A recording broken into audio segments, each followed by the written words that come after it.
Kajian Dalilul Falihin Syarah Riyadus Sholihin bab ke-6 bab ke-6 ya, bab takwa.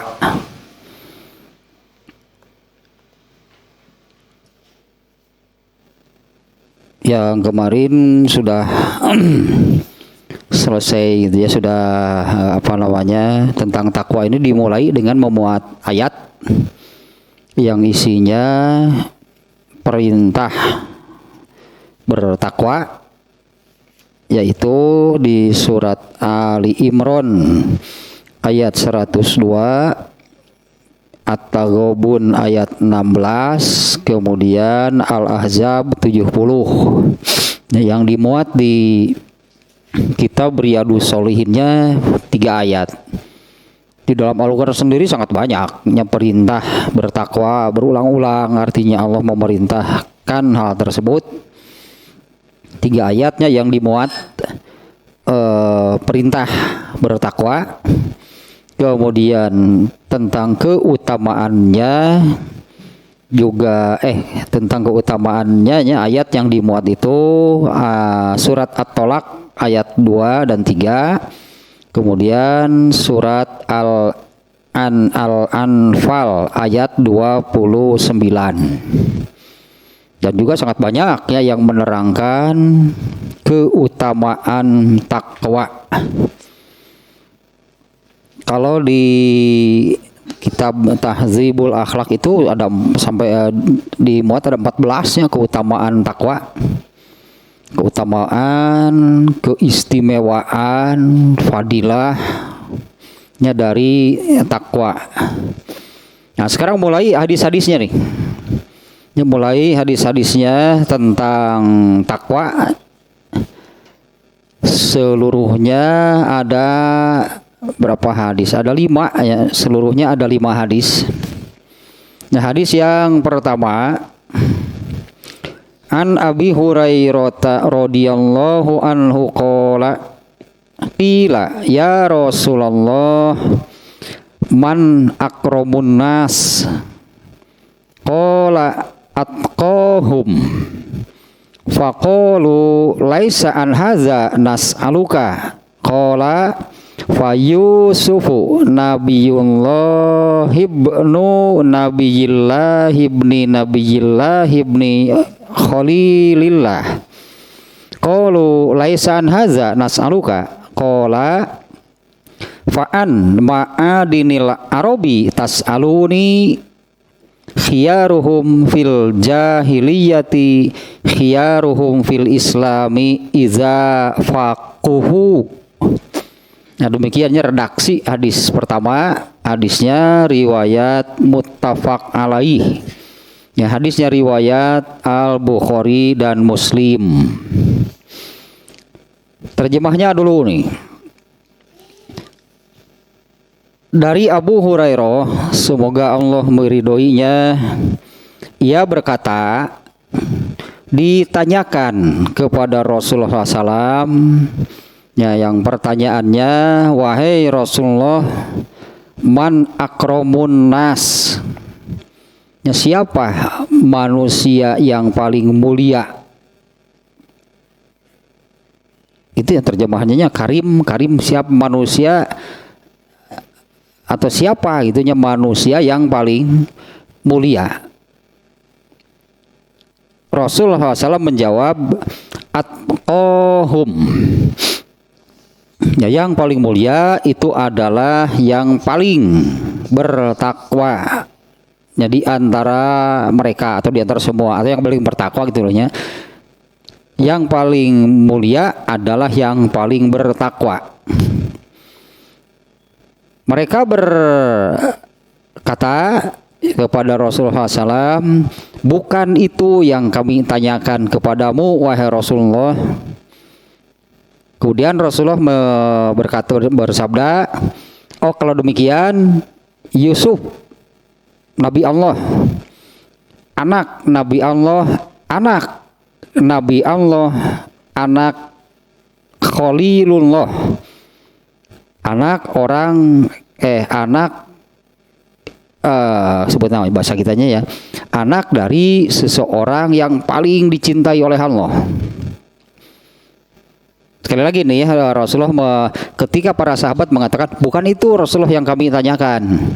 Kemudian Rasulullah bersabda, oh kalau demikian Nabi Yusuf maksudnya nih ya, yang paling bertakwa adalah Nabi Yusuf, anak dari seorang nabi, anak dari seorang nabi, anak dari seorang nabi. Nah, yang disebut terakhir itu adalah manusia yang paling dicintai oleh Allah.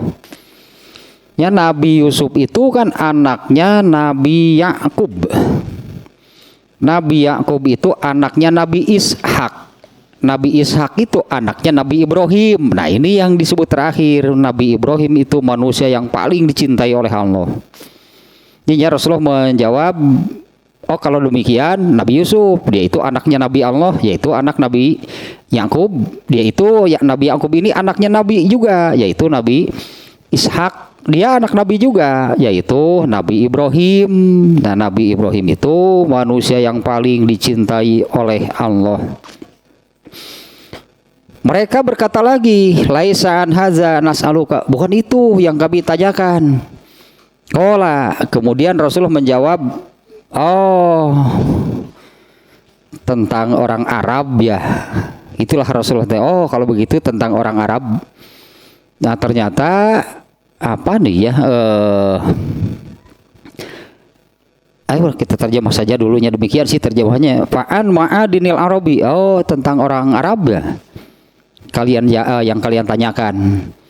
Nah, kemudian ini Rasulullah menjawab, selalunya Rasulullah itu menjawab normatif sebutannya. Khiyaruhum fil jahiliyati khiyaruhum fil Islam. Mereka orang terbaik di zaman jahiliyah itu adalah orang terbaik di dalam Islam. Orang terbaik di zaman jahiliyah itu adalah orang terbaik, anggaplah setelah masuk Islam. Iza faquhu. Tah iya masalah. Nah, ternyata ini jawabannya kembali ke awal sebetulnya gitunya dari ini nih. Yang kembali ke pertanyaan awal, itu manusia yang paling mulia itu yang seperti apa? Rasulullah menjawab, atqahum, manusia yang paling bertakwa. Nah, ternyata ini yang paling bertakwa yang seperti ini sebetulnya. Nah, sekali lagi nih ya terjemahannya dari Abu Hurairah, semoga Allah meridhoinya, ia berkata, Rasulullah SAW ditanya. Nah, pertanyaannya itu, wahai Rasulullah, siapa manusia yang paling mulia, yang paling akromnya, yang paling mulia? Beliau menjawab, yang paling bertakwa. Para sahabat berkata, bukan itu yang kami tanyakan. Kemudian Rasul menjawab, oh kalau begitu Nabi Yusuf, anak Nabi Allah, anak Nabi Allah yang paling dicintai oleh Allah. Mereka berkata lagi, bukan itu wahai Rasulullah yang kami tanyakan. Rasulullah menjawab, oh tentang orang Arab ya yang kalian tanyakan. Nah, kemudian Rasulullah bersabda seperti ini ya, yang terbaik di zaman jahiliyah itu adalah yang terbaik setelah masuk Islam. Iza faquhu, apabila apabila mereka konsisten. Nah, ya dalilna ya harus konsisten. Nah, sekarang penjelasannya nih ya dari kitab ini. Di dalam kitab ini menukilnya, kitab ini penulis ini menukil fi syarhi Muslim. Ini kitab ininya yang sedang kita kaji ini kitab Dalilul Falihin namanya. Dalilul Falihin ini adalah syarah kitab Riyadus Sholihin. Jadi kitab Riyadus Sholihinnya sendiri itu hanya takwa, misalnya judulnya, ayat, kemudian hadis, tanpa penjelasan apa-apa. Di semua babnya yang kemarin-kemarin itu bab sabar, judulnya sabar, kemudian hadis saja, tidak ada penjelasan apa-apa. Ya inilah kitab ini diantaranya ya, kitab ini, kitab Dalilul Falihin ini, inilah diantara kitab syarah atau kalau untuk Quran mah kitab tafsir gitunya, kalau untuk Quran sebutannya kan kitab tafsir. Nah, kitab syarah Riyadus Sholihin. Penulisnya sendiri yaitu kitab Riyadus Sholihin itu penulisnya adalah Imam An-Nawawi. Imam An-Nawawi itu diantara atau yang paling terkenal kitab tulisan Imam An-Nawawi itu adalah syarah Sahih Muslim. Kalau syarah Sahih Bukhari itu yang paling terkenalnya itu adalah Fathul Bari. Kalau syarah Sahih Muslim itu syarah An-Nawawi. Nah, Imam An-Nawawi mengatakan, ya ini Imam An-Nawawi mengatakan yang paling atau asli al-karom. Apa sih arti tadinya, makanya kalau terjemah man akrom, siapa yang paling akrom, akrom atau karim gitunya. Di kita di dalam bahasa Indonesia diartikan mulia. Entah kalau menurut kamus bahasa Indonesia gitu arti mulia itu apa sih? Yang paling mulia itu orang yang seperti apa? Nah, kalau Imam An-Nawawi yang aslul karom, ini ya aslul karom itu adalah kasrotul khair. Itu yang disebut karim deh apa? Kasrotul khair.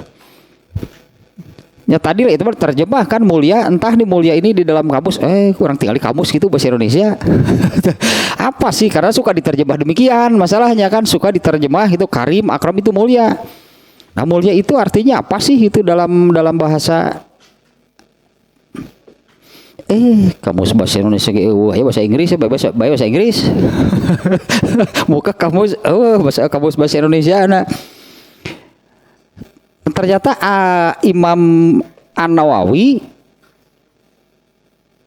arti karom, kalau akrom itu artinya kalau dalam bahasa Arab itu isim tafdil namanya, artinya yang paling karom.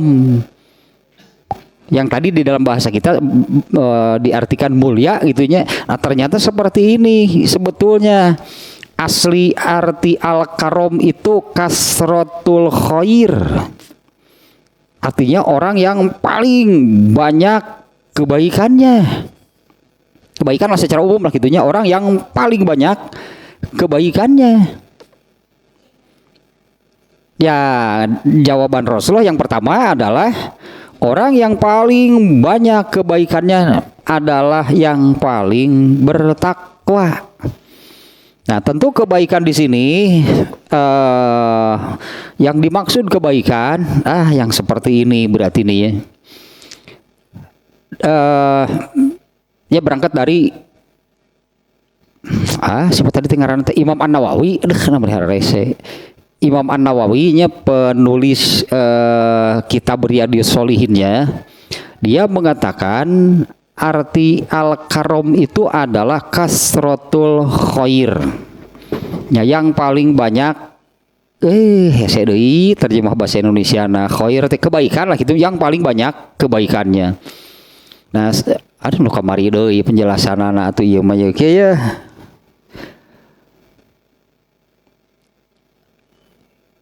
Ada yang disebut dengan kebaikan dalam bahasa Indonesia. Ini juga nih sudah jadi bahasa Indonesianya, orang Indonesia juga sudah mengenal sebutan ini amal soleh. Kan orang Indonesia mengenal kata tersebut amal soleh. Sama nggak dengan kebaikan? Kita anggap beda nih ya. Dalam arti kalau amal soleh Ini adalah amal yang dilandasi atau yang berasal dari ajaran Islam. Nah, inilah yang kalau dikerjakan diberi pahala oleh Allah. Kalau kebaikan dalam arti secara umum nih ya, kebaikan yang bukan amal soleh. Kalau kebaikan itu kan orang kafir juga ada suka melakukan kebaikan, diberi pahala nggak? Nah, kalau yang paling mulia itu artinya yang paling banyak beramal soleh.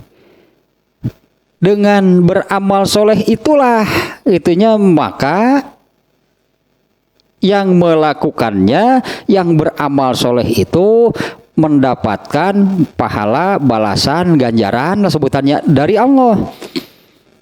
Nah, yang paling karom itu adalah orang yang paling banyak jumlah pahala yang bisa dikumpulkan. Taeta nu karom tinu kitu.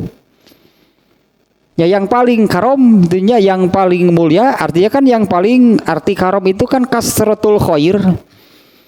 Yang paling banyak yang paling karom, yang paling mulia itu adalah orang yang paling banyak yang paling banyak mengumpulkan pahala. Nah, di mana pahala ini adalah buah dari amal soleh. Artinya kalau pada prakteknya gitu ya, orang yang paling mulia itu yang bagaimana? Orang yang paling banyak beramal soleh. Dan orang yang demikian itu, orang yang paling banyak beramal soleh adalah orang yang paling bertakwa. Arti takwa itu adalah takut kepada Allah, sehingga ketaatannya nyaan gitu, sehingga karena takwa itu takut kepada Allah, maka benar-benar gitulah disebutnya ketaatannya itu ketaatan tingkat tinggi,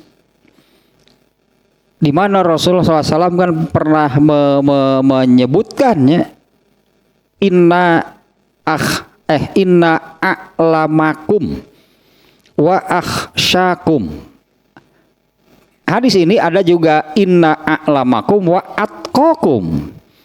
Kalau inna a'lamakum wa akhsyakum itu artinya orang yang paling mengenal Allah dan orang yang paling bertakwa kepada Allah itu adalah aku. Yang paling takutnya inna a'lamakum wa akhsyakum. Sesungguhnya yang paling mengenal Allah dan yang paling takut kepada Allah itu adalah aku. Nah, hadis yang ini ada dua redaksi. Ada lagi yang inna a'lamakum, sama nih, sesungguhnya yang paling mengenal, wa atqakum. Orang Indonesia suka menerjemahnya sesungguhnya yang paling mengenal Allah dan yang paling bertakwa kepadanya adalah aku. Artinya di dalam hal ini siapa yang paling takut kepada Allah? Ya, siapa yang paling takut kepada Allah? Rasulullah. Hadis tadi di redaksinya mengatakan yang paling mengenal Allah dan yang paling takut kepada Allah itu adalah aku. Ya, Rasulullah itulah orang yang paling takut kepada Allah. Nah, sehingga orang yang demikian, apalagi ini Rasulullah gitu ya, ketaatannya 1000%. Itulah ketaatan Rasulullah kepada Allah itu total berarti. Nah, itulah orang yang paling mulia dalam arti paling banyak kebaikannya. Yang paling banyak kebaikan, terjemahannya kebaikan. Amal soleh itulah kebaikan. Tadi dari kebaikan kafir juga melakukan kebaikan. Kalau amal soleh diberi pahala oleh Allah. Kalau orang kafir melakukan, kalau kafir nggak ada kafir yang beramal soleh itu nggak ada. Tapi kalau kafir melakukan kebaikan, nah iyalah suka ada kafir yang melakukan kebaikan. Tapi tidak ada satupun dari kebaikan mereka itu amal soleh. Makanya nggak ada, mereka itu tidak punya pahala sama sekali. Nah, yang paling bertakwa, yang paling mulia itu adalah yang paling yang paling mulia ini dalam arti yang paling banyak bisa mengumpulkan, mendapatkan pahala itu adalah orang yang paling bertakwa. Rasulullah tadi menyabdakan, akulah orang yang paling takut, akulah orang yang paling takwa kepada Allah. Dan itu buah dari inna a'lamakum, yang paling mengenal Allah. Artinya Rasulullah SAW lah yang paling mengenal Allah. Sehingga rasa takutnya, takut dalam sama dengan takwanya, sehingga rasa takut Rasulullah SAW, atau dengan kata lain sehingga ketakwaan Rasulullah kepada Allah itu total karena betul-betul mengenal Allah. Nah, dengan ketaatannya inilah, ini ketaatannya yang akan mendorong lah itunya. Nah, ketaatan seseorang kepada Allah itulah yang akan mendorong seseorang beramal soleh. Nah, orang yang tidak taat beramal soleh enggak? Yang tidak taat justru melanggar, bukan beramal soleh. Ya justru kan kalau orang yang tidak taat kepada Allah kan ya bukan beramal soleh, malah melanggar. Siapa yang paling banyak? Siapa yang paling banyak pahalanya? Siapa orang yang paling banyak mengumpulkan pahala? Nabi pasti. Orang yang paling banyak mengumpulkan pahala siapa? Nabi, karena beliaulah yang paling bertakwa. Beliau yang paling takut kepada Allah. Dengan demikian maka ketaatannya ini ketaatan yang sempurna lah itu Nabi mah, ketaatan kepada Allahnya itu sempurna. Nah, ketaatan seseorang itulah yang akan mendorong mau beramal soleh. Di mana amal soleh ini oleh Allah diberi pahala. Nah, maka siapa manusia yang paling banyak mengumpulkan pahala? Rasulullah. Tapi itu berlaku untuk setiap orang, untuk semua orang. Artinya siapa yang paling mulia? Ya Nabi, atau pasti itu kan. Nah, hadis ini kan berlaku. Makanya Rasulullah di pertanyaannya, manusia yang paling bertakwa ini berlaku untuk siapapun. Karena nanti pada akhirnya wajib kan, bukan hanya Nabi, wajib kan semua manusia itu bertakwa. Kan perintahnya jelas tadi kan ayat-ayatnya. Wajib bertakwa, wajib takut gitulah kepada Allah. Nah, di mana rasa takut kepada Allahnya ini yang akan membawanya untuk taat kepada Allah. Hadis yang kemarin gitu ya. Baru kemarin saya bacakan hadis yang ini. Adi bin Hatim itu kemarin teh. Sahabatnya ya. Adi bin Hatim kan sedang berkumpul dengan Rasulullah SAW, lalu ada orang yang datang bertanya, kenal saya nama, tapi ini kan Rasulullah kemudian menerangkan neraka. Rasulullah SAW menerangkan neraka. Belum selesai beliau menerangkan, beliau minta perlindungan kepada Allah dari azab neraka sambil menutup wajahnya. Kemudian beliau melanjutkan lagi menerangkan tentang neraka. Yang kedua kalinya Rasulullah minta perlindungan lagi kepada Allah dari azab neraka sambil menutup wajahnya. Kemudian Rasulullah menyabdakan, selamatkan diri kalian dari neraka meskipun dengan sodakoh sebutir kurma. Nah, Rasulullah itu yang paling takut. Ini yang disebut takut kepada Allah teta-etan pikasieun teh gitu. Yang ditakutkan, yang disebut takut Allah itu bukan takut zat Allah. Yang ditakutkan itu adalah azabnya yang maha keras, itu maha pedih. Sampai Rasulullah menasehati demikian, selamatkan diri kalian dari azab neraka meskipun dengan sedekah sebutir kurma. Tuh bisa tuh boga naon. Ngomong atuh sing bener. Apa gitu Nabi teh kamari tanya, ngomong atuh tong ka mana karep. Ngomong sing bener itu. Lain disada. Hai jelema apa nyarita tuh dari disada, mun manuk disada, mun ucing disada, jelema batu kudu bener ngomong teh. Eta ge sodako cek Nabi teh mun bener eta ge Tuh boga korma sajenil-jenil acan. Teu bisa sedekah teh korma sajenil gitu boga, geus sok nyarita wis bener. Nah, Rasul itu paling takut dalam hal ini tentunya sebagai seorang nabi karena beliau itu bahkan ada seorang sahabatnya yang waktu itu Adi bin Hatim yang menerangkan, saya yakin ketika Rasulullah menerangkan neraka lalu minta perlindungan sambil menutup wajahnya, saat itu sedang diperlihatkan neraka itu kepada Nabi. Teu kuat ninggalin lagi Nabi itu ninggalin neraka teh. Nah itulah itunya yang ini nih dari sini nih ya. Apa sih yang disebut al-karom yang dalam bahasa Indonesia suka diartikan mulia tadinya? Imam An-Nawawi mengatakan seperti ini, kasrotul khair. Dengan makna yang demikian, siapa sih manusia yang paling banyak mengumpulkan pahala? Yang paling takut kepada Allah. Karena dengan takut kepada Allah itulah, itunya takut kepada Allah itulah yang akan membawa seseorang itu taat kepada Allah. Kalau taat kepada Allah, karena taat kepada Allah, maka yang namanya taat kepada Allah pasti akan menaati apa yang ditetapkan oleh Allah, apa yang diperintahkan oleh Allah. Nah, setiap kali melaksanakan perintah Allah, ketetapan Allah, Allah memberi pahala. Bukan kebaikan berarti kan ya. Tanuk itu dah yang paling bertakwa itu yang siapa? Yang paling mulia siapa? Yang paling banyak mengumpulkan pahala. Tambahan sedikit lah meskipun ini sudah berulang-ulangnya, ini udah penting pisan itu. Ini yang setiap tahun kan Allah itu mengadakan Lailatul Qadar setahun sekali. Kan setahun sekali adanya ya Lailatul Qadar. Di mana Lailatul Qadar ini kan lebih baik daripada 1000 bulan. 1000 bulan ternyata seumur hidup umat Rasulullah umurnya sakaritu lah. 1000 bulan lah kurang lebihnya. Yang lebih juga ada, yang kurang banyak. Kalau yang lebih ada, yang kurang banyak. Yang kurang banyak.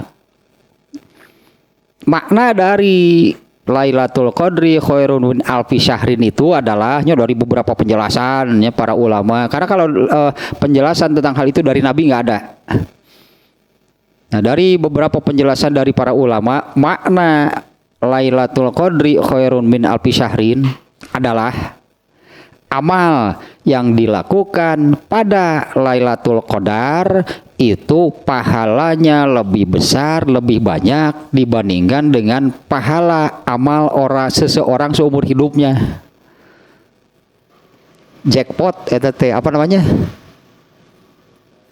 Door prize. Oh, Allah ge ngayakeun door prize atuh. Eta makna etanya Lailatul Qadri khairun min alfi syahrin mah seumur hidup.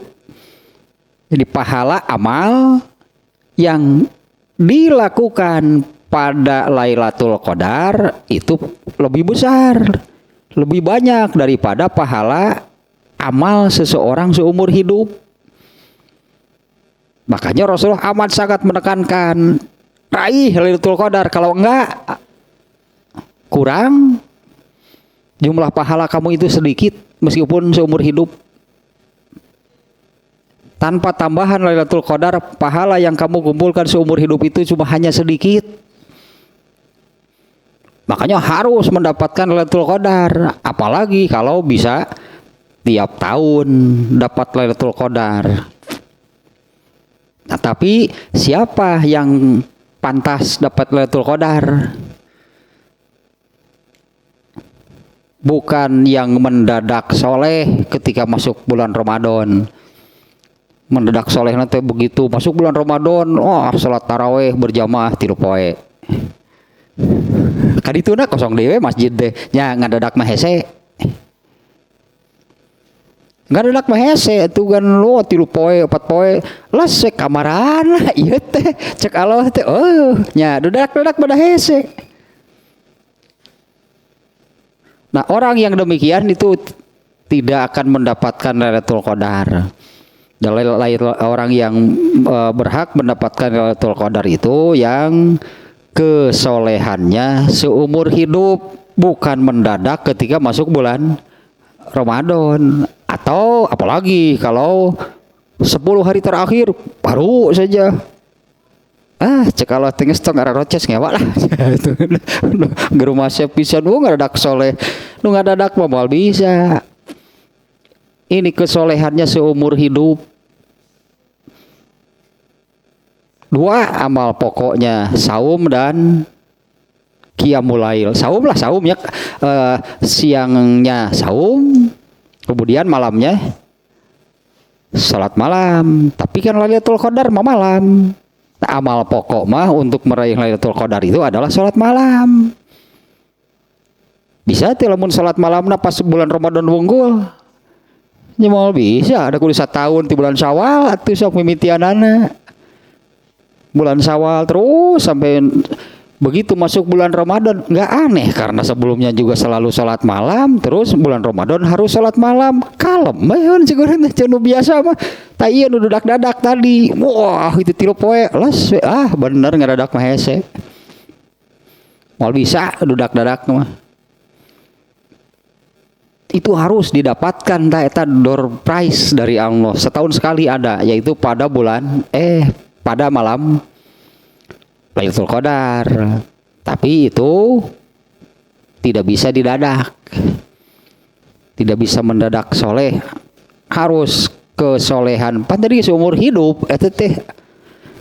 Lailatul Qadar teh khairun min alfi syahrin teh lebih besar pahalanya daripada pahala seseorang yang dikumpulkan dikerjakan seumur hidupnya. Beres gitu teh, beres Ramadan teh. Balik deui we teu tetapakan.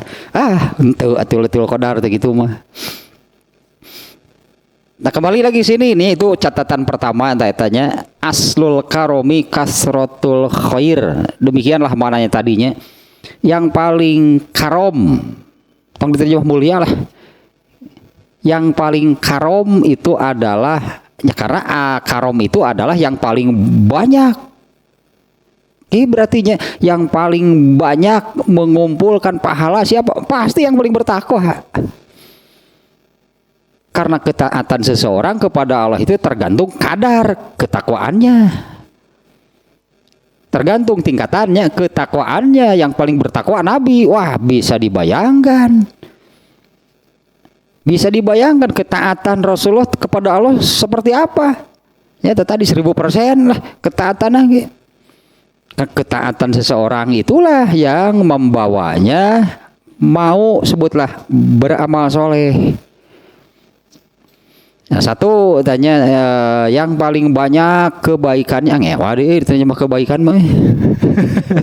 Yang paling banyak amal solehnya, yang paling banyak jadinya maknanya jadi seperti ini sebetulnya yang barusan.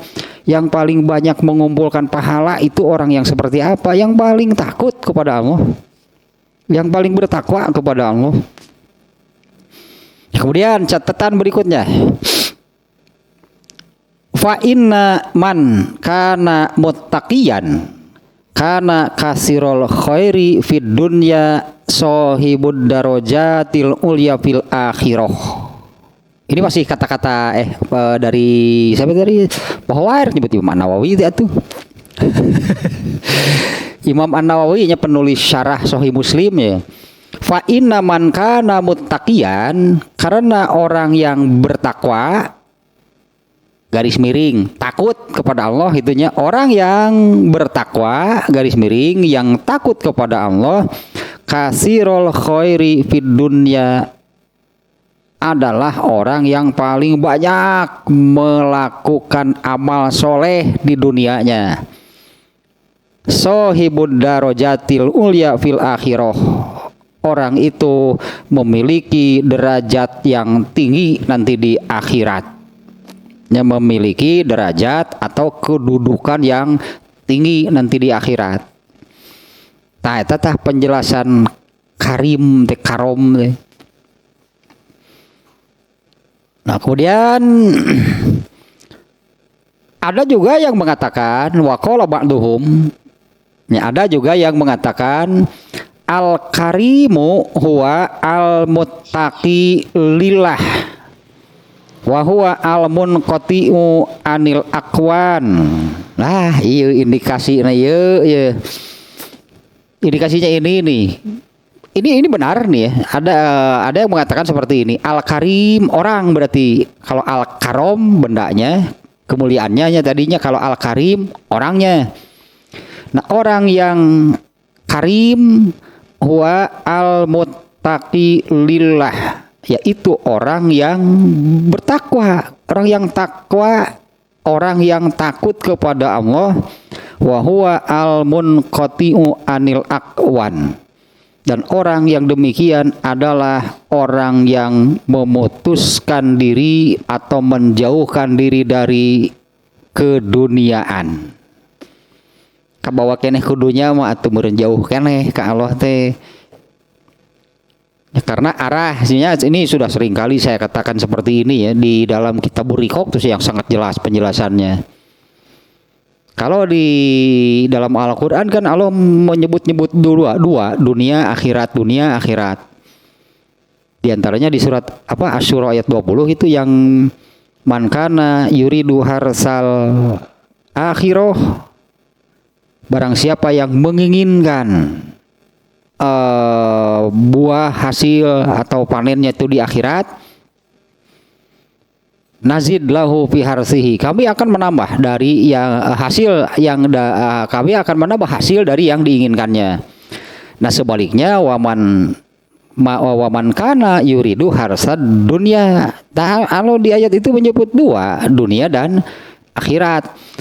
Nah, sementaranya di dalam cukup panjang lebar kan Imam Bukhari di dalam Kitabur Riqaq membahas apa itu dunia. Bahkan di dalam Kitabur Riqaq ada penjelasannya, kemudian di dalam Tahdzibul Akhlaq juga. Kurang lebih kesimpulannya, yang disebut akhirat itu artinya hal-hal keagamaan. Kalau di dunianya disebut keakhiratan itu kan keagamaan, ketaatan, ibadah lah gitulahnya. Nah itu akan membawa ke surga. Akhirat di situ surga. Sementara keduniaan ini arahnya justru menjauhkan seseorang dari hal-hal yang membawa ke surga. Ya keduniaan kemana arahnya gitu? Ini sebutannya ibadah kah? Sebutannya ibadah, ketaatan, keagamaan, keakhiratan. Nah itulah yang akan membawa ke surga. Sementara keduniaan arahnya justru menjauhkan seseorang dari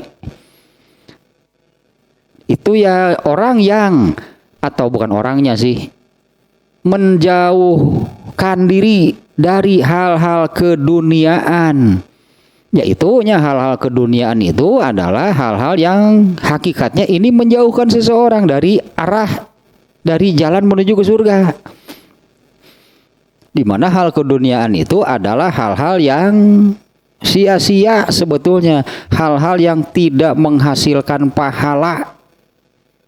Ya iyalah, kalau tidak menghasilkan pahala membawa ke surga enggak? Ya kalau yang sesuatu yang tidak menghasilkan pahala itu membawa ke surga enggak? Kan yang berpahala mau amal soleh. Sementara yang disebut keakhiratan, ibadah, taat kan agama yang berasal dari ajaran Islam. Sementara keduniaan ya bukan berarti. Itu yang disebut dengan zuhud. Zuhud itu anti keduniaan, menjauhkan diri dari keduniaan, dari hal-hal yang tidak menghasilkan pahala. Karena yang tidak menghasilkan pahala enggak akan membawa ke surga. Nah, al-karimnya di sini, orang yang karim adalah yang takwa, garis miring, yang takut kepada Allah. Wa huwa al-munqati'u anil aqwan. Orang yang seperti ini adalah orang yang memutuskan diri. Orang yang menjauhkan diri itulahnya dari al-aqwan teh hal-hal keduniaan.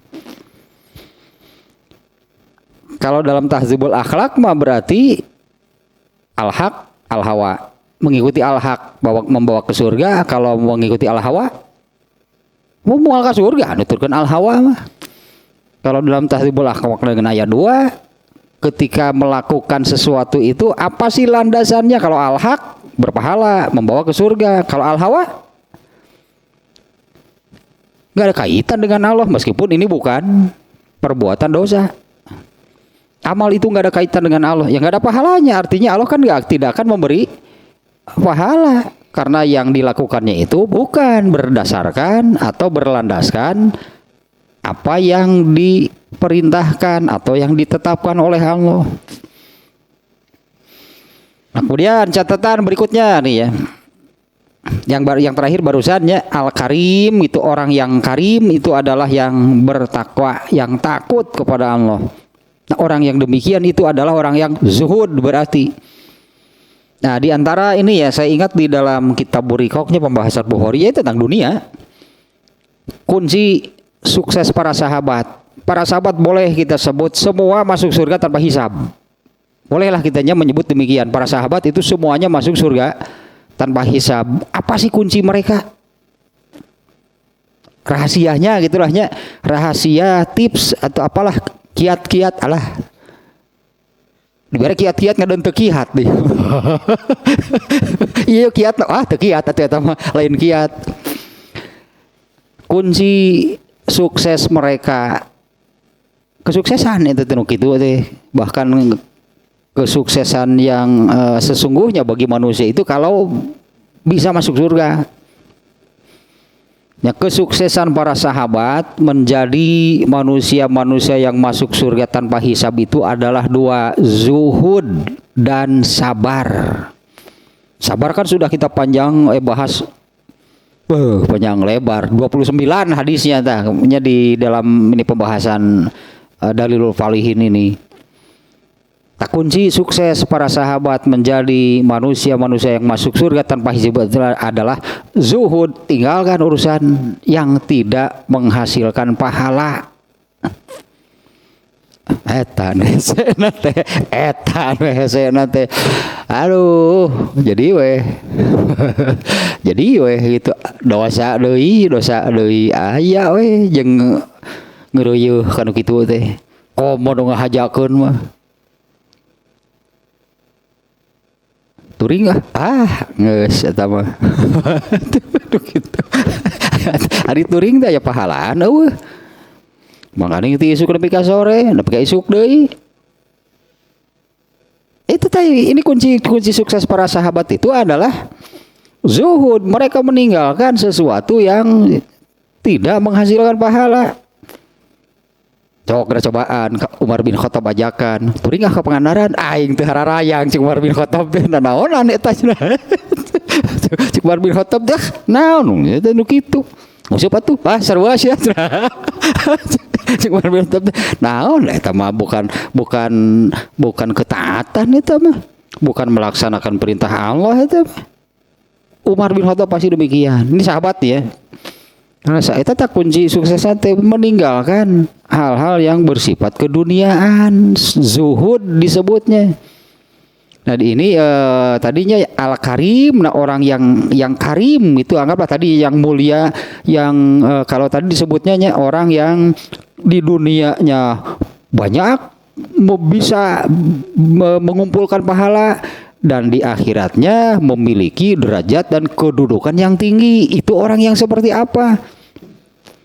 Yaitu orang-orang yang al-munqati'u anil aqwan. Mereka itu orang-orang yang meninggalkan urusan-urusan yang atau hal-hal yang tidak menghasilkan pahala.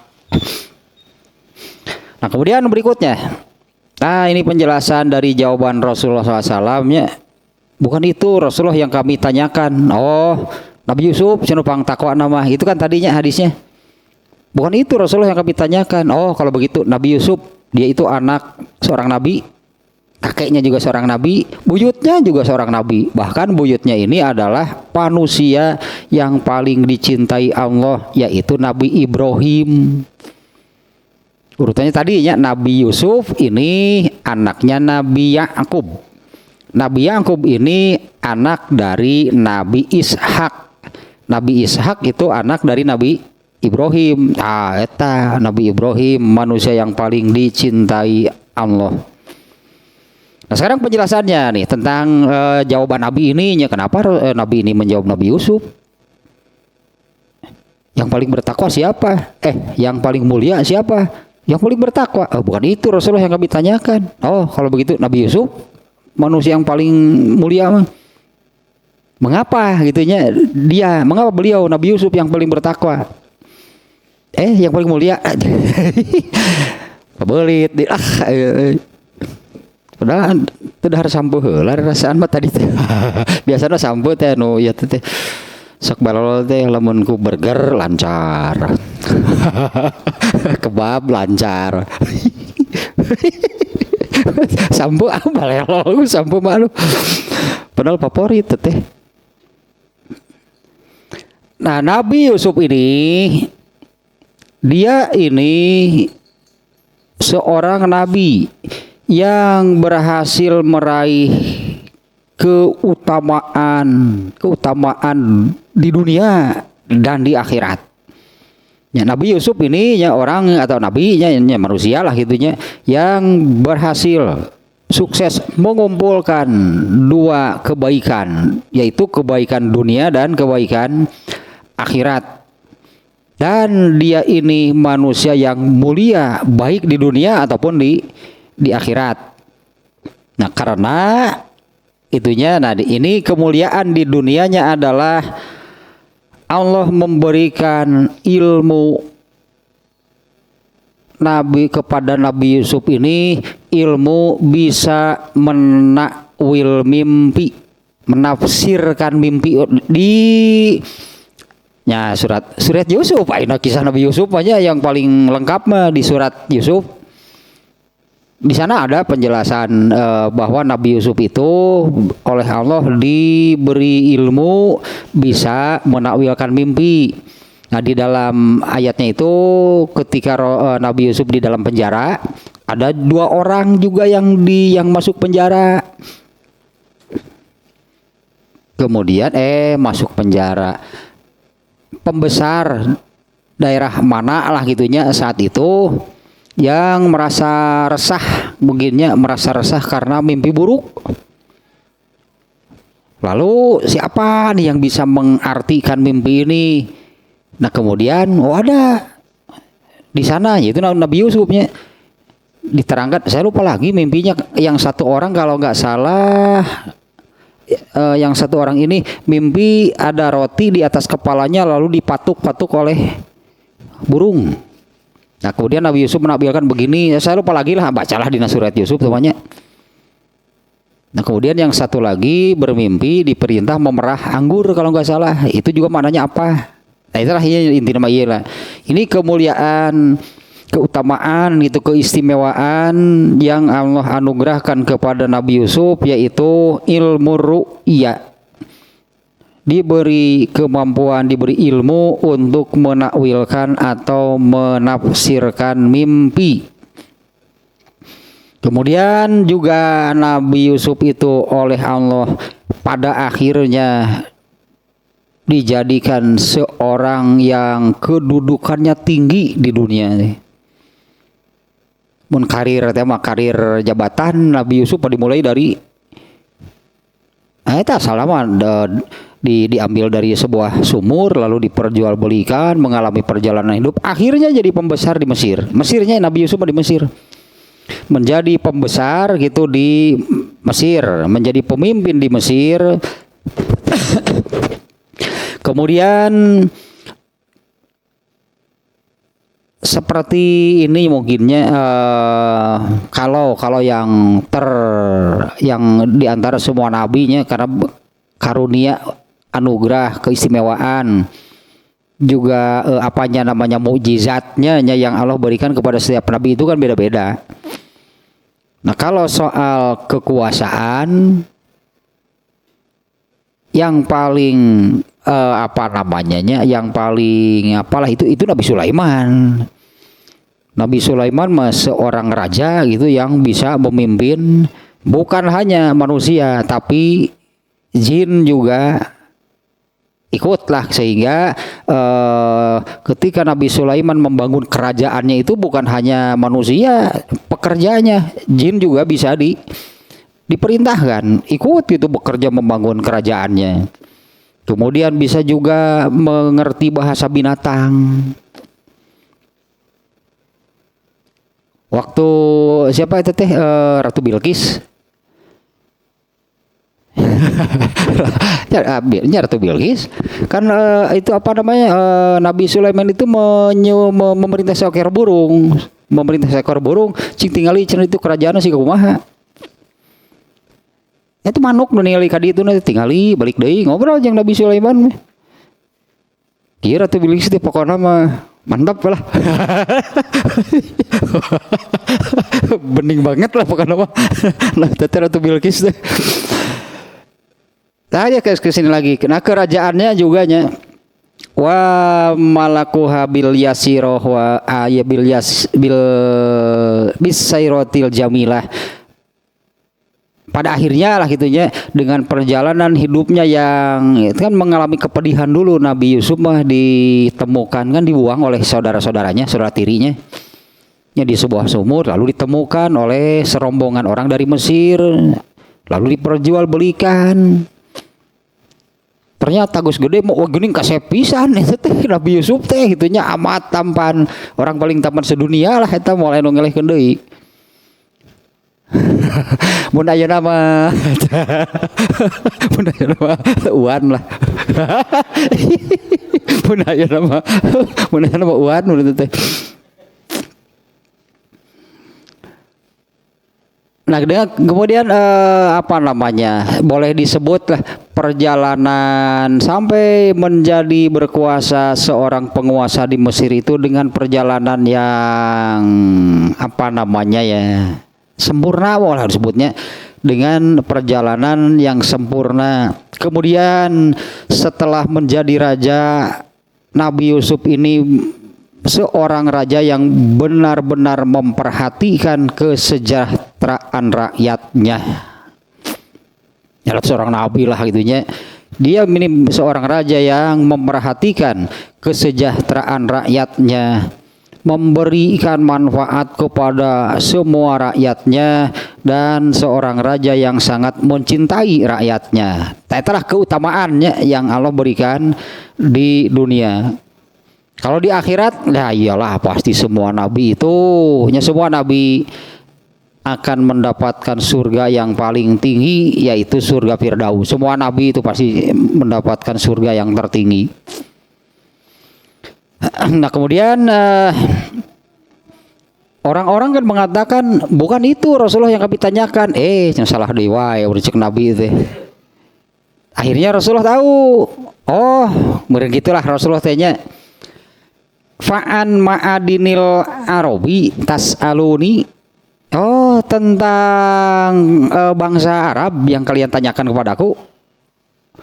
Kemudian Rasulullah kan menjawab, khiyaruhum fil jahiliyah. Anggaplah saat itu kan ya asalnya jahiliyah semuanya. Ya kan di sana asalnya jahiliyah.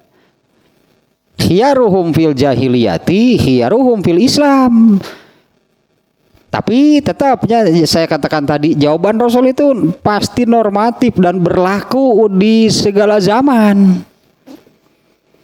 Yang terbaik itu adalah orang yang saat itu kan para sahabatnya, semuanya para sahabatnya, termasuk nabinya sendiri kan, sebelum ada Islam Nabi kan tidak beragama Nasrani. Para sahabat semuanya, orang Mekah terutama, kaum Quraisy semuanya jahiliyah, semuanya penyembah berhala. Tapi ada nggak orang terbaiknya di zaman jahiliyah?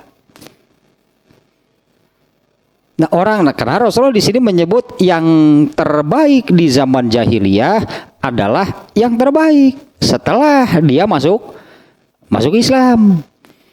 Nah yang terbaik di zaman jahiliyah. Nah kemudian Rasulullah tadinya memahami, oh itu ya yang ditanyakan orang Arab. Nah kemudian Rasulullah menerangkan yang terbaik di zaman jahiliyah, di mana jahiliyah itu sebutan jahiliyah itu adalah sebelum Allah menurunkan Islam. Dinamai jahiliyah ya karena gitulah hanya kebodohan yang ada. Ya hanya kebodohan yang ada, makanya jahiliyah hanya kebodohan itu yang ada. Anggaplah kita bayangkan bahwa ini di sekitar para penyembah berhala. Kan Allah menyebut jahiliyah itu terutama ditujukan kepada mereka yang menyembah berhala. Bodoh nanti teu kaharti, nepi ka teu kaharti atau bodoh nepi ka kitu gitu. Nah bodoh teh mun kitu-kitu teuing. Bener sih, menu bodoh mah bebas. Bener sih, kan asa nanti ai nepi ka kitu mah. Kalau orang berilmu, kalau orang disebutnya seorang yang pintar gitunya, orang yang punya ilmu tetap ada batasnya, kepintarannya pasti ada batasnya. Seseorang yang disebut berilmu pasti ilmunya itu ada batasnya, tapi kalau seseorang bodoh nggak akan ada batasnya. Menu bodoh mah bebas. Oh, genah. Mau ditanya tinggal jawab. Nah saya mah hafal. Genah kan jawab. Kalau ada yang nanya gitu kan jawabnya tinggal. Saya mah hafal. Tapi jangan dikira ketika dihisab oleh Allah mau menjawab demikian. Kenapa begini, kenapa begitu, padahal Allah sudah menurunkan agama Islam itunya yang benar ini. Saya kan tidak tahu. Cik kalau telir ngomong jeung maneh mah. Langsungnya ke malaikat teh sih giwing jelema kieu mah. Giwing lah itu tuh langsungnya balangkeun. Nah kemudian nih adalah yang terbaik di dalam Islam. Ini yang perlu. Nih ya kalau jahiliyah mah sudah. Ya orang terbaik di zaman jahiliyah ada nggak? Ya ada lah. Paling terbaiknya menurut norma bangkitnya yang ada di zaman jahiliyah. Tapi yang terbaik di dalam Islam. Nah ini yang seperti apa? Ini yang perlu penjelasan. Orang yang terbaik di dalam Islam ini adalah yang ini nih. Ashabul muru'ati wa makarimul akhlak. Itulah orang terbaik di dalam Islam.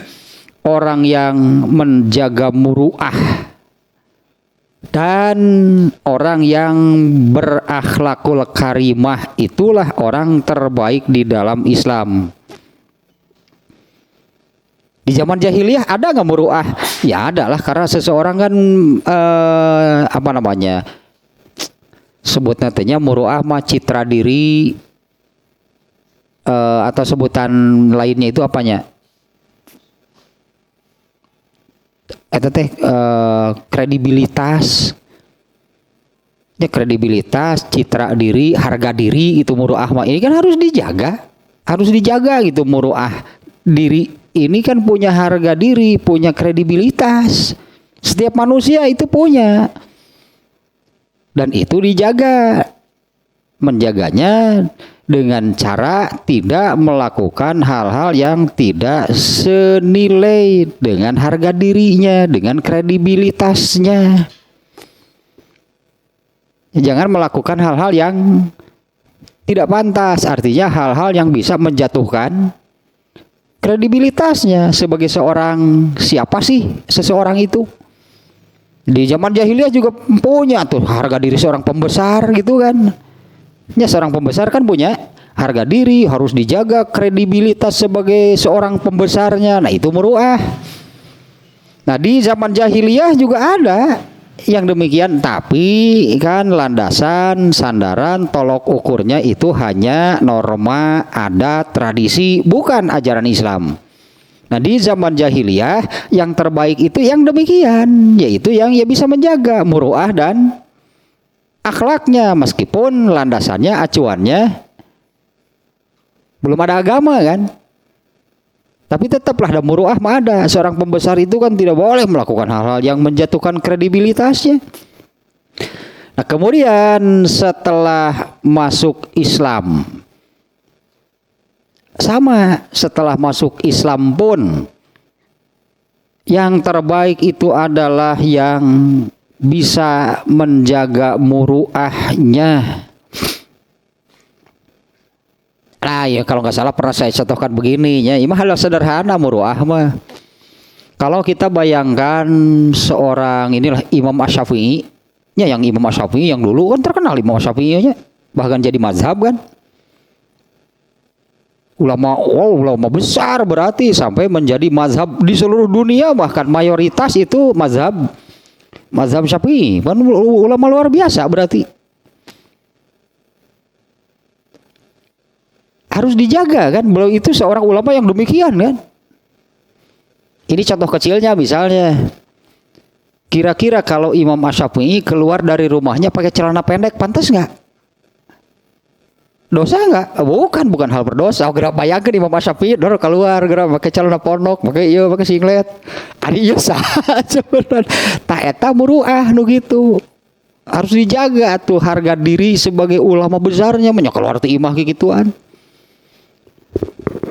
Kan bukan hal yang berdosa.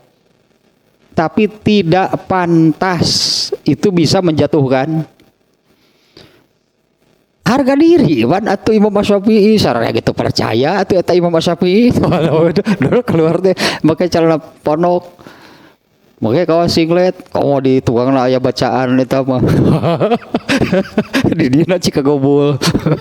Di luar di tukangna kan berdua tilu Jordan di dinya teh. Wah, maunya Imam Asy-Syafi'i gitu. Dosa enggak berpakaian demikian? Muruah itu bukan sesuatu yang berdosa, apalagi kalau seseorang yang jelas-jelas melakukan perbuatan dosa itu sudah lebih berat daripada muruah. Nah, orang terbaik di dalam Islam itu adalah orang yang inilahnya ashabul muru'ati wa makarimil akhlak. Yang terbaik di dalam Islam itu adalah yang muruah wae dijaga, apalagi perbuatan dosa. Itu logikanya demikian. Muruah saja yang bukan dosa itu dihindari kan, dijauhi, dihindari. Apalagi hal-hal yang jelas-jelas perbuatan dosa. Tak orang yang ini kan orang yang terbaik, jangankan perbuatan dosa. Hal-hal yang bersifat, sebutannya hal-hal yang bersifat muruah saja dijauhi. Dan berakhlakul karimah, itulah manusia terbaik. Tapi ya tah nu terakhir, kata-kata terakhir tanu satu kata terakhir. Saya baca lagi ini ya pertanyaannya. Khiyaruhum fil jahiliyah. Pertanyaan sabda Nabi yang terakhir nih. Khiyaruhum fil jahiliyah, orang terbaik di zaman jahiliyah yang seperti apa? Sama ternyata dengan yang ada setelah masuk Islam, yaitu menjaga muruah dan berakhlak mulia. Khiyaruhum fil jahiliyah, khiyaruhum fil Islam. Iza fakuhu, ini yang terakhir yang berat mah iza fakuhu teh apabila dia konsisten. Ulah kakapengan, ulah belang betong. Malah kalau bisa ya, konsisten iya, malah lebih konsisten dan konstan. Wah, ini yang paling berat mah konstan maknanya tidak pernah mengendur. Kalau mengendur iya, tapi tetap gitunya, tapi tetap menjaga muruah, tetap berakhlakul karimah, tapi kadang kan mengendur, ada turunnya. Nah, kalau konstan mah stabil. Kayaknya kata-kata yang terakhir iza fakuhu, apabila, nah yang terbaik itu yang demikian, yang menjaga muruah dan berakhlakul karimah. Iza fakuhu, apabila konsisten. Jadi ini terakhir mengikat banyak, apabila konsisten, baru itulah yang terbaik. Artinya kan stabil, konsisten, menjaga muruahnya, stabil gitunya, menjaga akhlakul karimahnya. Itunya kata terakhir iza fakuhu, itulah orang terbaik. Nah, orang terbaik ini kembali ke pertanyaan awal, jawaban awal dari Rasulullah. Orang yang karom, yang paling karim, itunya orang yang paling banyak kebaikannya, orang yang seperti ini, menjaga muruah dan berakhlakul karimah. Itulah kalau di jawaban pertama orang yang paling karim itu adalah yang paling bertakwa. Jadi jawaban Rasulullah itu bukan salah, hanya orang-orang para sahabat tadi bukan yang itu yang kami tanyakan. Gak ada yang salah nih dengan jawaban Rasulullah yang pertamanya, tidak ada yang salah. Dan jawaban terakhir dari Rasulullah seperti biasanya, beliau selalu normatif sampai hari ini juga sama. Yang terbaik itu yang seperti apa? Kan samanya, yaitu orang yang menjaga muruah dan berakhlakul karimah plus berenantah konsisten dengan menjaga muruah dan berakhlakul karimahnya itu konsisten, itulah orang terbaik. Kalau kembali ke pertanyaan awal, itulah orang yang paling banyak kebaikannya. Alah tadi tegenah diterjemah kebaikan teh. Orang yang paling banyak mengumpulkan pahala yaitu orang yang menjaga muruah dan berakhlakul karimah. Menjaga muruah ada pahalanya nggak? Jangan dikira nggak ada pahalanya. Berakhlakul karimah ada pahalanya nggak? Oh ya iyalah, pahalanya juga pahala al-birru malah kalau konsisten kan. Pahalanya pun pahala al-birru teh pahala tertinggi. Asumsinya Allah melipat gandakan pahala amal soleh itu dari 10, mulai dari 10 sampai 700 kali lipat. Nah kalau sudah konsisten al-birru, setiap pahala dilipat gandakannya yang tertinggi yaitu 700 kali lipat. Ini yang terakhirnya harus konsisten, pahalanya pahala al-birru kalau sudah menjadi akhlak. Kalau al-akhlakul karimah artinya kan hal-hal yang baik, yang bersifat amal soleh. Tadi kayak yang bukan amal soleh mah ditinggalkan. Itu kan kunci para sahabat masuk surga tanpa hisab ya zuhud. Yang tidak menghasilkan pahala pasti ditinggalkan. Tausah hadis pertama ya dari bab takwa yang intinya gitulahnya bahwa orang yang paling karim adalah yang paling takwa, yang paling takut kepada Allah. Rasa takutnya itulah yang membawanya kepada ketaatan yang tinggi kepada Allah. Dengan ketaatan yang tinggi itu maka dia akan konsisten tadi beramal soleh, bahkan sampai menjadi bentuk diri orang yang menjaga muruah dan berakhlakul karimah. Itulah yang paling karim, yang paling banyak mengumpulkan pahala. Tambah lagi dapat Lailatul Qadar, aman temah hirup teh sebenarnya mah ngeruh ujub gade. Merasa oh aman ulah sebenarnya mah optimis ya. Tapi rasa takut malah harus semakin besar, bukan optimis, bukan malah hilang rasa takut lagi kepada Allah. Ya, optimis wajib, karena kalau tidak optimis, kalau pesimis nanti akan membawa kepada putus asa. Orang pesimis pasti putus asa, muaranya. Ya, optimisnya harus, tapi rasa takutnya juga malah harus semakin besar.